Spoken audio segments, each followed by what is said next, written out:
প্ৰথমে ষ্টাৰ্ট মেনুত গৈ কণ্ট্ৰল পেনেলত যাব লাগিব। কণ্ট্ৰল পেনেলত ৰিজন এণ্ড লেংগুৱেজ ক্লিক কৰিব লাগিব।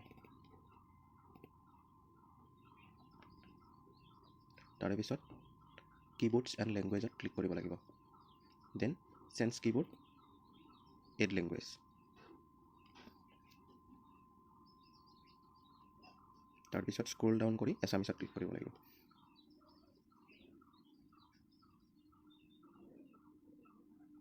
এছামিছত ক্লিক কৰি অ'কে কৰিলে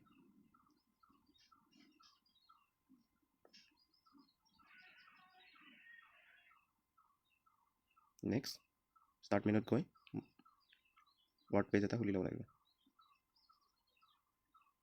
তাৰপিছত টাস্ক বাৰত থকা EN বুলি থকা ক্লিক কৰি এছামিছলৈ কনভাৰ্ট কৰিব লাগিব। তাৰপিছত নিজৰ ইচ্ছামতে ক খ গ ঘ লিখিব পাৰিম।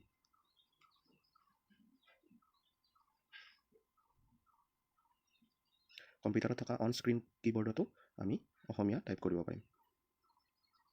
মই দেখুওৱা ধৰণে অন স্ক্ৰীণ কীবৰ্ড কম্পিউটাৰত উলিয়াই লৈ আমি চাব পাৰিম। ৱৰ্ড পেজত বা বিভিন্ন ক্ষেত্ৰত ব্যৱহাৰ কৰিব পাৰিম।